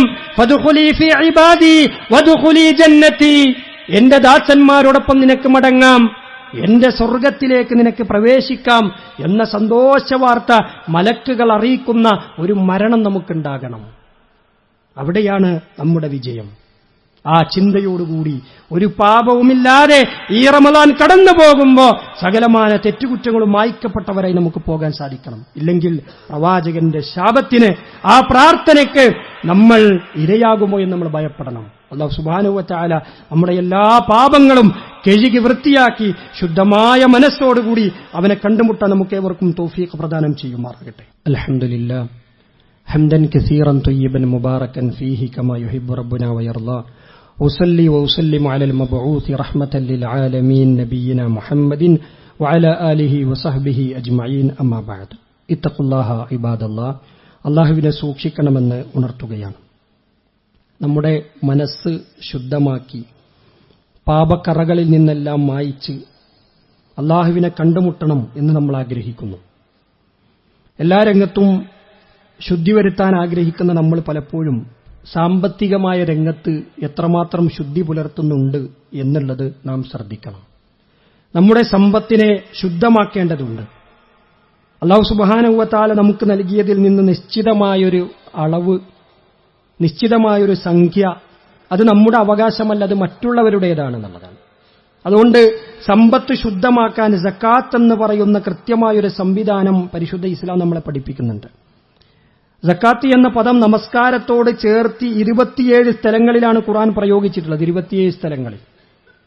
വഖീമുസ്സലാത്ത വാത്തുസ്സക്ക, നിങ്ങൾ നിസ്കാരം നിലനിർത്തണം, സക്കാത്ത് കൊടുക്കണം. അല്ലദീന യുഖീമുനസ്സലാത്ത വയുഅ്തൂനസ്സക്ക, നിസ്കാരം നിലനിർത്തുന്നവർ, സക്കാത്ത് കൊടുക്കുന്നവർ എന്നിങ്ങനെയായി 27 സ്ഥലങ്ങളിൽ പരിശുദ്ധ ഖുർആൻ ആവർത്തിച്ച് പറഞ്ഞിട്ടുള്ള കാര്യമാണ് സക്കാത്ത് കൊടുക്കണം, സാമ്പത്തികമായ ശുദ്ധി വരുത്തണം എന്നുള്ളത്. ആ സക്കാത്തിന്റെ കൃത്യമായ അവകാശികളിലേക്ക് അത് എത്തിച്ചു കൊടുക്കാൻ, ആ സക്കാത്ത് പരിപൂർണമായി നൽകുവാൻ നമ്മൾ തയ്യാറായിട്ടില്ലെങ്കിൽ നമ്മുടെ സമ്പത്ത് ശുദ്ധിയല്ലാന്നാണ്. ആ 8 വിഭാഗങ്ങളെക്കുറിച്ച് അല്ലാഹു സുബ്ഹാനഹു വ തആല പഠിച്ചു. ഇന്നമ സ്വദഖാത്തു ലിൽ ഫുഖറ, സക്കാത്തിന്റെ അവകാശികളായിട്ടുള്ള ആളുകളിൽ ഒന്നാമത്തേത് ഫക്കീറുമാരാണ്, ദരിദ്രന്മാരാണ്, അവർക്ക് നൽകേണ്ടതുണ്ട്. വൽ മസാക്കീൻ, പാവപ്പെട്ട ആളുകളുണ്ട്, അഗതികളുണ്ട്. എന്താ രണ്ടും തമ്മിൽ വ്യത്യാസം? ഒന്ന് എല്ലാവർക്കും അറിയാം, ഓൻ പാവപ്പെട്ടവനോ, ഓൻ ഫക്കീറാണ്, എല്ലാവർക്കും അറിയാം. മിസ്കീൻ ഉണ്ടാവും, ചിലപ്പോൾ അവന് വീടുണ്ടാവും, അവന് ആവശ്യമായ സൗകര്യങ്ങളൊക്കെ ഉണ്ടാവും, പക്ഷേ ജീവിച്ചു പോകാൻ തന്നെ കഷ്ടപ്പെടുന്നുണ്ടാകും. അവന്റെ അടിസ്ഥാനപരമായ ആവശ്യങ്ങൾ പോലും ചിലപ്പോൾ നടക്കുന്നുണ്ടാവില്ല. അങ്ങനെയുള്ള ആളുകൾ അവർ മിസ്കീന്മാരാണ്, അവരതിന്റെ അവകാശികളാണെന്ന്. വൽ ആമിലീന അലൈഹ, സക്കാത്തിന്റെ കണക്കുകൾ എഴുതുന്ന, അതിനുവേണ്ടി പ്രവർത്തിക്കുന്ന ആളുകൾ, അവർക്കൊരു ഇനുണ്ട്. ഇത് പറയുമ്പോൾ പ്രത്യേകമായി നമ്മൾ മനസ്സിലാക്കി, ഖുർആൻ പറഞ്ഞിട്ടുള്ള ഒരു വിഭാഗമാണ് അവർ. അതാരാ ഉണ്ടാവുക? നമ്മള് ഒരു 27 ആവുമ്പോൾ ഒരു 500 റുപ്യന്റെ നോട്ട് അത് 10 റുപ്യന്റെ ചില്ലറയാക്കിയിട്ട് വീട്ടിലേക്ക് വരുന്നവർക്കൊക്കെ ഇങ്ങനെ 10 റുപ്യ കൊടുത്താൽ അത് സക്കാത്തായി എന്ന് വിചാരിക്കുന്ന ആളുകൾ ഈ ആയത്തിനെ എങ്ങനെ മനസ്സിലാക്കണ്ടേ? അല്ലെങ്കിൽ ഈ പറഞ്ഞ പോലെ ആമിലീന അലൈഹ, സക്കാത്തിന്റെ പ്രവർത്തനങ്ങൾ അതിന്റെ കൈകാര്യം ചെയ്യുന്ന ആളുകൾ എന്നവരെ എങ്ങനെയാണ് നമ്മൾ വ്യാഖ്യാനിക്കുക? സംഘടിതമായ സക്കാത്ത് തന്നെയാണ് പരിശുദ്ധ ഇസ്ലാം പഠിപ്പിച്ചിട്ടുള്ളത്. കാരണം അത് കൊടുക്കുന്നവനൊരു അഭിമാനമുണ്ട്. അപ്പൊ ചില ആളുകൾ വീടുകളുടെ മുമ്പിലൊക്കെ വലിയ ക്യൂ കാണാൻ പറ്റും, വലിയ ലൈന്. ഓലൊരു 10 മണിയാകുമ്പോഴേ ഗേറ്റ് തുറക്കുള്ളൂ. അതിന് മുമ്പ് ആൾക്കാർ ഇങ്ങനെ നിൽക്കുന്നുണ്ടാവും. ബസ്സിൽ പോണോലും വണ്ടിയിൽ പോണോലും നടന്നു പോണോലൊക്കെ ഇങ്ങനെ നോക്കും, എന്താ പോടെ കുറെ ആൾക്കാർ നിൽക്കുന്നത് അല്ലേ? ആ നിൽക്കുന്ന ആളുകൾക്കൊരു അഭിമാനമില്ലേ? പലരും വീടുകളിലൂടെ കയറിയിറങ്ങുക. റമദാനാവുമ്പോ ഏറ്റവും വലിയ ഒരവസ്ഥ ഇതാണ്. പല ആളുകളും കൂട്ടം കൂട്ടമായിട്ട് ഇങ്ങനെ വന്നിട്ട് വീടുകളിലൂടെ കയറിയിറങ്ങുക. യാചന എന്ന് പറയുന്നത് പരിശുദ്ധ ഇസ്ലാം വളരെയധികം വിലക്കിയിട്ടുള്ളൊരു കാര്യം. യാചിക്കാൻ പാടില്ല. അതിന് പകരം ബൈത്തുൽ മാലുകൾ ഉണ്ടാകണം, അതിന് സക്കാത്ത് സംവിധാനം ഉണ്ടാകണം, സ്വതക്കകൾ പിരിച്ചു കൊടുക്കുന്ന, ആളുകളെ സഹായിക്കുന്ന കേന്ദ്രങ്ങൾ ഉണ്ടാകണം. അപ്പൊ നമ്മുടെ മുമ്പിൽ എത്രയോ ആളുകളുടെ കത്തുകൾ വരാറുണ്ട്, നമ്മളിവിടെ അനൗൺസ് ചെയ്യാറുണ്ട്, നമ്മളിവിടെ പറയാറുണ്ട്. പലതും ഏറ്റവും അർഹരായ, അങ്ങേയറ്റം അവശരായ സക്കാത്തിന്റെ അവകാശികൾപ്പെട്ട ആളുകൾക്കാണ് നമ്മൾ പിരിച്ചു കൊടുക്കുന്നത്. അതിൽ സ്ഥിരമായിട്ട് പൈസ കൊടുക്കുന്ന ആളുകൾക്ക് പോലും അറിയില്ല ആരാണ് ആ വ്യക്തികളെന്ന്. അതാണ് ഒരു മനുഷ്യന്റെ അഭിമാനം. എന്നാൽ വീട്ടിലേക്ക് ഇങ്ങനെ കയറി കൈനീട്ടേണ്ടി വരുമ്പോ, യാചിക്കേണ്ടി വരുമ്പോ അത് വല്ലാത്തൊരവസ്ഥയാണ്. അവിടെ സംഘടിത സക്കാത്തുകളെ പരിഹസിക്കുന്ന ആളുകൾ, അത് ഇസ്ലാമിക വിരുദ്ധാണെന്ന് പറയുന്ന ആളുകൾ ഈ ഖുർആനിന്റെ ഈ പ്രയോഗത്തെ എങ്ങനെയാണ് അവർ പറയുക, എങ്ങനെയാണ് അവർ വ്യാഖ്യാനിക്കുക? റസൂൽ കരീം സ്വല്ലല്ലാഹു അലൈഹി വസല്ലമയുടെ കാലഘട്ടത്തിൽ അതിന് സക്കാത്തിന് വേണ്ടി പ്രത്യേകം ഒരു കേന്ദ്രമുണ്ടായിരുന്നു, അവിടെയാണ് ആളുകളെ ഏൽപ്പിക്കുക. അതിനുശേഷം അബൂബക്കർ റളിയല്ലാഹുവിന്റെ കാലഘട്ടത്തിലും അവിടുന്ന് ഇങ്ങോട്ടുള്ള ചരിത്രം അത്രയും മുസ്ലിം സമൂഹത്തിൽ നമുക്ക് കാണാൻ പറ്റും. ഒരു ബൈത്തുൽ മാൽ അല്ലെങ്കിൽ ഒരു സക്കാത്ത് കമ്മിറ്റി, അവിടെയാണ് സക്കാത്തുകൾ ഏൽപ്പിക്കുന്നത്. അപ്പൊ നമ്മുടെ പള്ളികളിൽ നമ്മൾ ഏൽപ്പിക്കുന്ന കാര്യം കൃത്യമായി ഈ പറയപ്പെട്ട അവകാശികളിലേക്ക് അത് എത്തിച്ചു കൊടുക്കുന്ന സംവിധാനമുണ്ട്. അങ്ങനെയുള്ളവർത്താണ് അത് കൊടുക്കേണ്ടത്. അപ്പോൾ അതിന്റെ ആളുകൾ, കൈകാര്യം ചെയ്യുന്ന ആളുകൾ അതിലുണ്ടാകും. അതേപോലെ തന്നെ വൽ മുഅല്ലഫത്തി ഖുലൂബുഹും, ഇസ്ലാമുമായി അവരുടെ മനസ്സുകൾ ഇണക്കപ്പെട്ട ആളുകൾ, ഇസ്ലാമിലേക്ക് വരാനൊക്കെ ആഗ്രഹമുണ്ട്, പ്രയാസങ്ങളുണ്ട്, അങ്ങനെയുള്ള ആളുകൾക്ക് വേണ്ടി, അല്ലെങ്കിൽ പുതുതായി ഇസ്ലാമിലേക്ക് വന്ന് അവരുടെ ആശ്രയവും അത്താണിയും ഒക്കെ നഷ്ടപ്പെട്ടു പോയ ആളുകളുണ്ടാവും. അങ്ങനെയുള്ള ആളുകൾ വഫിർ റിഖാബി, അടിമത്ത മോചനത്തിന്റെ കാര്യത്തിൽ, അടിമകൾ ഉണ്ടായിരുന്ന കാലത്ത് അടിമകളെ മോചിപ്പിക്കാൻ സക്കാത്ത് ഉപയോഗിക്കും. വൽ ഖാരിമീൻ, കടക്കണിയിൽ പെട്ടുകൊണ്ട് വിഷമിക്കുന്ന ആളുകൾ, കടം കയറി പ്രയാസത്തിൽ, അങ്ങനെയുള്ള ആളുകളെ സഹായിക്കണം. വഫീ സബീലില്ല, അള്ളാന്റെ മാർഗത്തിലുള്ള ധർമ്മസമരത്തിൽ അതിനുവേണ്ടി നമ്മൾ ഉപയോഗിക്കാം. അതേപോലെ തന്നെ വബിനി സബീൽ, വഴിയാത്രക്കാർ, എവിടെയെങ്കിലും പോയി പൈസ നഷ്ടപ്പെട്ടു അല്ലെങ്കിൽ പണം നഷ്ടപ്പെട്ടു, അങ്ങനെയുള്ള ആളുകളെ സഹായിക്കാം. ഫരീദത്തും മിനല്ലാഹ്, ഇതൊക്കെയാണ് അള്ളാഹു പഠിപ്പിക്കുന്ന ഇനങ്ങൾ, ഇതൊക്കെയാണ് നിർബന്ധമാക്കപ്പെട്ടിട്ടുള്ള ദാനധർമ്മങ്ങൾ. അള്ളാഹു ഇതൊക്കെ അറിയുന്ന ഈ 8 അവകാശികളിലേക്ക് കൃത്യമായി സക്കാത്തിന്റെ ഇനം എത്തിച്ചു കൊടുത്ത് നമ്മുടെ കടമ നമ്മൾ തീർക്കേണ്ടതുണ്ട്. സക്കാത്തെങ്ങാനും ആരെങ്കിലും തടഞ്ഞു വെച്ചാൽ അവൻ മുശ്രിക്കാണെന്ന് പറഞ്ഞു. വവൈലുൽ മുശ്രിക്കീൻ അല്ലദീന ലാ യുഅ്തൂന സക്കാത്ത്, സക്കാത്ത് കൊടുക്കാത്തവർ അവർ മുശ്രിക്കാണെന്ന്. വവൈലുൽ മുശ്രിക്കീകൾക്ക് നാശം, അവർ സക്കാത്ത് കൊടുക്കുന്നില്ല. അല്ലദീന യക്നിസൂന അസ്ദഹബ വൽ ഫിദ്ദ വലാ യുൻഫിഖൂനഹാ ഫീ സബീലില്ലാഹ്, സ്വർണവും വെള്ളിയുമൊക്കെ കൂമ്പാരമായി വെക്കാണ്, അതിന്റെ അവകാശികളിലേക്ക്, സക്കാത്തിന്റെ അവകാശികളിലേക്ക് അവരെത്തിച്ചു കൊടുക്കുന്നില്ല എങ്കിൽ ഫബശ്ശിറുഹും ബിഅദാബിൻ അലീം, അവർക്ക് കഠിനമായ ശിക്ഷ ഉണ്ടാവുന്ന റസൂലുള്ളാഹി സ്വല്ലല്ലാഹു അലൈഹി വസല്ലം പറയുന്നത്, അവരെന്താണോ സക്കാത്ത് തടഞ്ഞു വെച്ചത് അത് മുഴുവനും ഉരുക്കിയിട്ട് അവരുടെ പുറത്തുകൂടെയും അവരുടെ ശരീരത്തിലൂടെയും നാളെ നരകത്തിൽ നിന്നുള്ള അത് ഒഴിച്ചു കൊടുക്കുന്ന അത്രയും കഠിനമായ ശിക്ഷ സക്കാത്ത് തടഞ്ഞു വെക്കുന്നവർക്കുണ്ടാവും. അതുകൊണ്ട് നമ്മുടെ കയ്യിൽ സക്കാത്തിന്റെ നിസാബെത്തിയ, പരിധിയെത്തിയ ഏതെങ്കിലും ഇനത്തിൽപ്പെട്ട മുതലുണ്ടെന്നുണ്ടെങ്കിൽ അതിന്റെ സക്കാത്ത് ആളുകളിലേക്ക് എത്തിച്ചു കൊടുക്കാം. ഒരാൾ പറഞ്ഞു, ഒരാൾക്ക് 1 കോടി രൂപ നഷ്ടപരിഹാരമായി, ഒരു ബിൽഡിങ്ങിന്റെ നഷ്ടപരിഹാരമായിട്ട് കിട്ടിയത്. അപ്പൊ അയാളോട് പറഞ്ഞു, അതിന്റെ സക്കാത്ത് നിങ്ങൾ കൊടുക്കണം കേട്ടോ. അതാണ് ഞാൻ എന്തിനാ കൊടുക്കണേ, എന്തിനാ ഞാൻ കൊടുക്കണേ അല്ലേ? അയാൾക്ക് നഷ്ടപ്പെടുന്നത് ഒരു 2.5 ലക്ഷം രൂപ, അല്ലെങ്കിൽ അതിന്റെ ഒരു 100% നിന്ന് 2.5% അയാൾക്ക് ചെലവാവും. ബാക്കി മുഴുവനും അയാളുടെ കയ്യിലുണ്ട്, അയാൾ ആ 2.5 പിടിക്കണേ. എന്നാൽ അത് മുഴുവനും നഷ്ടപ്പെട്ടു പോകുന്ന അവസ്ഥ നാളെ പരലോകത്തുണ്ടാവും. ചെറിയൊരു സംഖ്യ കൊടുത്താൽ അതിൽ നിന്നൊരു ശതമാനം, ബാക്കി 97%, 97.5% നമ്മുടേതാണ്. ആ 2.5% നമ്മുടേതല്ല, അത് നമ്മൾ കൊടുത്തേ മതിയാകുള്ളൂ. അതിന്റെ കൃത്യമായ കണക്കുകൾ കൂട്ടി അതിന്റെ അവകാശികളിലേക്ക് അതെത്തിച്ചു കൊടുത്തിട്ടില്ല എങ്കിൽ അത് വലിയ ഗൗരവമുള്ള വിഷയമാണ്. പല ആളുകളും റമദാനിലാണ് അത്തരം കണക്കുകൾ തീർക്കുന്നത് എന്നതുകൊണ്ട് തന്നെയാണ് ആ വിഷയം ഗൗരവത്തിൽ സൂചിപ്പിച്ചിട്ടുള്ളത്. നമ്മുടെ കയ്യിലുള്ള വരുമാനത്തെ, അതിന്റെ ചെലവുകളെ എല്ലാം തന്നെ കണക്ക് കൂട്ടി നമ്മൾ എത്രമാത്രം നമ്മുടെ കയ്യിൽ നിസാബെത്തിയ പണമുണ്ടോ, സ്വർണത്തിന്റേതുണ്ടോ, വെള്ളിയുടേതുണ്ടോ, കൃഷിയുടേതുണ്ടോ, എല്ലാം ഒന്ന് കണക്ക് കൂട്ടി കൊടുക്കേണ്ടത് അവകാശികളിലേക്ക് എത്തുന്ന അത്തരം സക്കാത്ത് കമ്മിറ്റികളെ, സക്കാത്ത് സെല്ലുകളെ ഏൽപ്പിക്കാൻ വേണ്ടി നമ്മൾ പ്രത്യേകം ശ്രദ്ധിക്കേണ്ടതുണ്ട്. പാവപ്പെട്ട ആളുകൾക്ക് വേണ്ടി, അത്തരം സക്കാത്തിന്റെ അവകാശികൾക്ക് വേണ്ടിയുള്ള ധനസമാഹരണങ്ങളിലേക്ക് നമ്മൾ എത്തിച്ചു കൊടുക്കേണ്ടത് അല്ലാഹു സുബ്ഹാനഹു വ തആല നമ്മുടെ സമ്പത്തിനെ ശുദ്ധീകരിക്കാനുള്ള അവസരം നമുക്കെല്ലാവർക്കും ഒരുക്കി നൽകുമാറാകട്ടെ. സഹോദരങ്ങളെ, നമ്മളെല്ലാ വെള്ളിയാഴ്ചകളിലും നമ്മൾ എടുത്തു വരാറുള്ള കളക്ഷൻ ഇന്ന് നമ്മൾ എടുക്കുന്നത് പാവപ്പെട്ടവരായ കിഡ്നി രോഗികൾക്ക് വേണ്ടിയാണ്. കിഡ്നിയുടെ അസുഖം ബാധിച്ച് ഡയാലിസിസ് ചെയ്തുകൊണ്ടിരിക്കുന്ന ഒരുപാട് ആളുകൾ നമ്മുടെ മുമ്പിലുണ്ട്. ഏകദേശം 10 ആളുകൾക്ക് എല്ലാ വർഷവും കൃത്യമായ നിശ്ചിതമായ ഒരു സംഖ്യ അവരുടെ ഡയാലിസിസ് ചികിത്സയ്ക്ക് വേണ്ടി, അവരുടെ ചികിത്സാ ആവശ്യങ്ങൾക്ക് വേണ്ടി നമ്മൾ കൊടുത്തുകൊണ്ടിരിക്കുന്നുണ്ട്. വേറെയും ആളുകൾ കത്തുകളുമായി വരുമ്പോൾ, ആവശ്യങ്ങളുമായി വരുമ്പോൾ അവരെയും നമ്മൾ സഹായിക്കുന്നുണ്ട്. അതുകൊണ്ട് ഇന്ന് നമ്മുടെ സമൂഹത്തിൽ ഏറ്റവും അധികം വർദ്ധിച്ചു വരുന്ന ഒരു അസുഖമായി മാറിക്കൊണ്ടിരിക്കുകയാണ് ഡയാലിസിസ്. അത് കിഡ്നി രോഗം, ഡയാലിസിസിന്റെ ആവശ്യകത. ഒരുപാട് സ്ഥലങ്ങളിൽ ഡയാലിസിസിന്റെ കേന്ദ്രങ്ങൾ വരുന്നു. എന്നാൽ പോലും അവിടങ്ങളിൽ ബുക്ക് ചെയ്തുകൊണ്ട് വേണം ചെല്ലാനെന്നുള്ള നിബന്ധനകളിലേക്ക് കടക്കാൻ. നേരത്തെ തന്നെ മുൻകൂട്ടി ബുക്ക് ചെയ്തില്ലെങ്കിൽ ആ സമയമെത്തുമ്പോൾ അവിടെ കയറാൻ പറ്റാത്ത സാഹചര്യം ഉണ്ടാകുന്നു എന്നുള്ളതാണ്. ഒരു സഹോദരി അവരുടെ പ്രയാസം പറഞ്ഞത്, 3 പ്രാവശ്യം ഡയാലിസിസ് ചെയ്ത പൈസ ഉണ്ട്, അത് കൊടുക്കാതെ ഇങ്ങോട്ട് വരണ്ടാനാണ് പറഞ്ഞിരിക്കുന്നത്, ഞാൻ എന്താണ് ചെയ്യാന്നുള്ളതാണ്. ഡയാലിസിസ് ചെയ്യേണ്ട സമയമായി, അത് ചെയ്യാത്തതുകൊണ്ട് തന്നെ അവരുടെ രക്തത്തിൽ മാലിന്യം അടിഞ്ഞുകൂടി കാലുകൾ വീർത്ത് ശ്വാസ തടസ്സം വരെ ഉണ്ടാവാണ്, മരണത്തെ മുഖാമുഖം കാണാണ്. അവർ പറയാണ്, ഇനി 3 ചെയ്തതിന്റെ പൈസ കൊടുക്കാതെ ഇങ്ങോട്ട് വരണ്ടാണ്. ഒരു ഡയാലിസിസ് സെന്ററിലെ അവിടുത്തെ ജോലികൾ ചെയ്യുന്ന ഒരാള് നമ്മുടെ ഒരു സുഹൃത്തിനോട് പറഞ്ഞത്, വേറെ എന്ത് അസുഖം വരികയാണെങ്കിലും പടച്ചോനെ ഈ കിഡ്നി രോഗം തരരുതേ നിങ്ങൾ പ്രാർത്ഥിച്ചോളിട്ടോ. അത്രയും പ്രയാസകരമായൊരു സാഹചര്യത്തിലൂടെയാണ് ആ കിഡ്നി രോഗികൾ കടന്നു പോകുക എന്നുള്ളത്. ഡയാലിസിസിന്റെ സംഭവങ്ങൾ സാക്ഷിയായവരും അതിന് പോയവരൊക്കെ ഉണ്ടാകും. നമ്മുടെ കുടുംബത്തിൽ നിന്നും ഒരാൾ കിഡ്നി രോഗം ബാധിച്ച് ഈ അടുത്ത കാലത്ത് മരണപ്പെടുകയുണ്ട്. അള്ളാഹു അദ്ദേഹത്തിന് മഗ്ഫിറത്തും മർഹമത്തും പ്രദാനം ചെയ്യുമാറാകട്ടെ. അദ്ദേഹം അനുഭവിക്കുന്ന പ്രയാസങ്ങൾ നമ്മൾ കേട്ടിട്ടുണ്ട്. അത്തരത്തിലുള്ള രോഗികളെ സഹായിക്കുന്നതിന് വേണ്ടി അവരെ നമ്മൾ പരിഗണിച്ചില്ലെങ്കിൽ മറ്റാരാണ് സുഹൃത്തുക്കളെ പരിഗണിക്കുക? ഈ റമളാനിന്റെ ഈ പുണ്യകരമായ ദിനങ്ങളിൽ നോമ്പുകാരനായിക്കൊണ്ട് നാം നൽകുന്ന ദാനം ഏറ്റവും അർഹരായ രോഗികൾക്ക് വേണ്ടി നമ്മൾ നൽകുക. നമ്മളെ മനസ്സിലൊരു നിയ്യത്തോടെ ഉണ്ടാകണം, ഇത്തരത്തിലുള്ള അസുഖങ്ങളൊന്നും പടച്ചോൻ നമുക്ക് തരരുത് എന്നുള്ളത്. അല്ലെ, നമുക്കാണത് വരുന്നുണ്ടെങ്കിൽ നമ്മുടെ അവസ്ഥ എന്താ?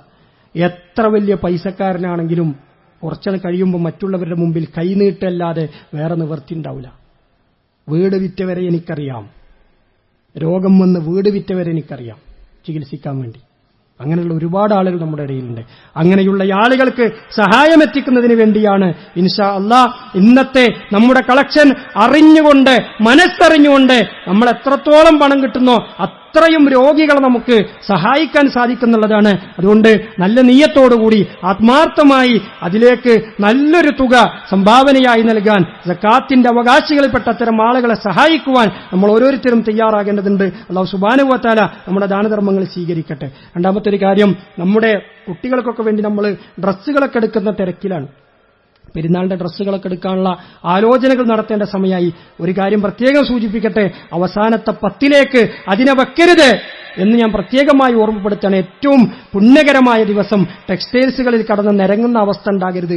അതിനു മുമ്പ് തന്നെ അത് തീർക്കാൻ വേണ്ടി ശ്രദ്ധിക്കുക. പല ആളുകൾക്കും അവരുടെ കുട്ടികൾക്ക് ഡ്രസ്സ് വാങ്ങിക്കൊടുക്കണമെന്ന് ആഗ്രഹമുണ്ട്, പക്ഷേ അതിനുള്ള സാമ്പത്തിക ശേഷിയില്ല. പലപ്പോഴും നമുക്കറിയാലോ, റമദാനാകുമ്പോൾ പണികളൊക്കെ കുറച്ച് കുറയും, ജോലിയൊക്കെ കുറയും, ഉള്ള കാര്യങ്ങൾ തന്നെ തട്ടിമുട്ടിങ്ങനെ പോകുകയാവും. അങ്ങനെയുള്ള ആളുകൾ വളരെയധികം പ്രയാസപ്പെടണം. എല്ലാ കുട്ടികളും പുതിയ ഡ്രസ്സൊക്കെ ഇട്ട് പോകുമ്പോൾ എന്റെ കുട്ടികൾ എന്നുള്ളൊരു സങ്കടം അവരുടെ മനസ്സിലുണ്ട്. അങ്ങനെയുള്ള കുട്ടികൾക്ക് വേണ്ടി ഡ്രസ്സ് വാങ്ങിക്കൊടുക്കാൻ ഈദ് കിസ്വ എന്ന പേരിൽ നമ്മളൊരു പദ്ധതി തുടങ്ങിയിട്ടുണ്ട്. 1300 രൂപയാണ് ഒരു കുട്ടിക്കുള്ള ഡ്രസ്സിന് വേണ്ടി നമ്മൾ കണക്കാക്കുന്നത്. പുറത്ത് അതുമായി ബന്ധപ്പെട്ടുകൊണ്ടുള്ള സ്റ്റുഡൻസ് വിങ്ങിന്റെ പ്രവർത്തകരുണ്ടാകും. നിങ്ങൾ അവരെ കണ്ട് സാധ്യമാകുന്ന സംഖ്യ ഓഫർ ചെയ്യാനും നൽകാനും നിങ്ങൾ തയ്യാറാവുക. അല്ലാഹു സുബ്ഹാനഹു വ തആല അനുഗ്രഹിക്കുമാറാകട്ടെ. ഇൻഷാ അല്ലാഹ് ഈ വരുന്ന തിങ്കളാഴ്ച 17-ാം തീയതി സുബൈർ സലഫിയുടെ ഒരു പ്രഭാഷണം തറാവീഹ് നമസ്കാര ശേഷം ഉണ്ടാകും. ബദർ എന്ന വിഷയത്തിൽ അദ്ദേഹം സംസാരിക്കും. ബദറുമായി ബന്ധപ്പെട്ടുകൊണ്ട് നാം അറിയേണ്ട ചരിത്രങ്ങൾ, ബദറുമായി ബന്ധപ്പെട്ടുകൊണ്ട് നിലനിൽക്കുന്ന ആചാരങ്ങൾ, ബദറുമായി ബന്ധപ്പെട്ടുകൊണ്ട് യഥാർത്ഥമായ ചരിത്രം ഇൻഷാ അല്ലാഹ് അദ്ദേഹം വിശദീകരിക്കും. ആ ക്ലാസ്സിലേക്ക് എല്ലാ ആളുകളും കുടുംബസമേതം എത്തിച്ചേരണമെന്ന് പ്രത്യേകമായി ഓർമ്മപ്പെടുത്തുകയാണ്. അല്ലാഹു സുബ്ഹാനഹു വ തആല ഈ പരിശുദ്ധ റമളാനിനെ ധന്യമാക്കാൻ നമുക്കേവർക്കും അവസരം നൽകി അനുഗ്രഹിക്കുമാറാവട്ടെ. അല്ലാഹുവേ, ഞങ്ങൾ നോക്കുന്ന നോമ്പുകൾ, ഞങ്ങളുടെ നമസ്കാരങ്ങൾ നീ സ്വീകരിക്കണമേ. ഞങ്ങളുടെ ദാനധർമ്മങ്ങൾ നീ സ്വീകരിച്ചുകൊണ്ട് ഇരട്ടിയായി വർദ്ധിപ്പിച്ചുകൊണ്ട് പ്രതിഫലം നീ ഞങ്ങൾക്ക് നൽകണമേ. അല്ലാഹുവേ, ഞങ്ങളുടെ പാപങ്ങൾ നീ പുറത്തു മാപ്പാക്കി തരണമേ. അല്ലാഹുവേ, പാപക്കറകളില്ലാതെ നിന്നെ കണ്ടുമുട്ടുന്ന നല്ല മനസ്സിന്റെ ഉടമകളിൽ നീ ഞങ്ങളെ എവരെയും ഉൾപ്പെടുത്തി അനുഗ്രഹിക്കുമാറാകണമേ. അല്ലാഹുവേ, ഞങ്ങളിൽ നിന്ന് രോഗികളായി കഷ്ടപ്പെടുന്നവരുടെ രോഗങ്ങൾ നീ ശിഫയാക്കി കൊടുക്കണമേ. ക്യാൻസർ പോലെയുള്ള മാറാരോഗങ്ങൾ കൊണ്ട് പ്രയാസപ്പെടുന്ന ധാരാളം ആളുകൾ ഞങ്ങൾക്കിടയിലുണ്ട്. അർഹമുർ റഹീമീനായ റബ്ബേ, അവരുടെ എല്ലാ പ്രയാസങ്ങളും നീ ഇല്ലായ്മ ചെയ്തു കൊടുക്കണേ. അവരുടെ അസുഖങ്ങൾ നീ പരിപൂർണമായി ശിഫയാക്കി കൊടുക്കണമേ. ഞങ്ങളിൽ നിന്ന് മരണപ്പെട്ടുപോലുള്ള സത്യവിശ്വാസികളുടെ കബറിടങ്ങൾ നീ വിശാലമാക്കി കൊടുക്കണമേ. അവരെയും ഞങ്ങളെയും നീ നിന്റെ ജന്നാത്തുൽ ഫിർദൗസിൽ ഒരുമിച്ച് കൂട്ടുമാറാകണമേ. കടം കൊണ്ട് പ്രയാസപ്പെടുന്നവരുടെ കരങ്ങൾ നീ ദൂരീകരിച്ചു കൊടുക്കണമേ. ലോകത്തിന്റെ വ്യത്യസ്തമായ ഭാഗങ്ങളിൽ പ്രയാസമനുഭവിക്കുന്ന വിശ്വാസി സമൂഹത്തിന് നീ കരുത്തു നൽകണമേ. അവരുടെ പ്രയാസങ്ങൾ നീ ഇല്ലായ്മ ചെയ്തു കൊടുക്കണമേ. اللهم اغفر للمؤمنين والمؤمنات والمسلمين والمسلمات والأحياء منهم والأموات إنك مجيب الدعوات ويا قاضي الحاجات. ربنا تقبل منا إنك أنت السميع العليم وتب علينا إنك أنت التواب الرحيم واغفر لنا يا غافر المذنبين. ربنا تقبل منا صيامنا ربنا تقبل منا صيامنا وقيامنا وسائر أعمالنا يا أرحم الراحمين. اللهم اغفر للموتانا وموتى المسلمين الذين شهدوا لك بالوحدانية وبنبيك بالرسالة وماتوا على ذلك. اللهم فرج هم المهمومين ونفس كرب المكروبين واقض الدين عن المدينين واشف مرضانا ومرضى المسلمين اللهم اجعل القرآن العظيم ربيع قلوبنا ونور صدورنا وجلاء أحزاننا وذهاب غمومنا وهمومنا وسائقنا ودليلنا إليك وإلى جناتك جنات النعيم اللهم اجعلنا لك ذكارين ولك شكارين وإليك منيبين مخبتين أوابين برحمتك يا رحمن السماوات والأرض ورحيمهما يا ذا الجلال والإكرام إذا سرنا ما صاروا إلينا تحت الجنادر والتراب وحدنا برحمتك يا رحمن الرحيم يا ذا الجلال والإكرام اللهم ربنا تقبل منا إنك أنت السميع العليم وتب علينا إنك أنت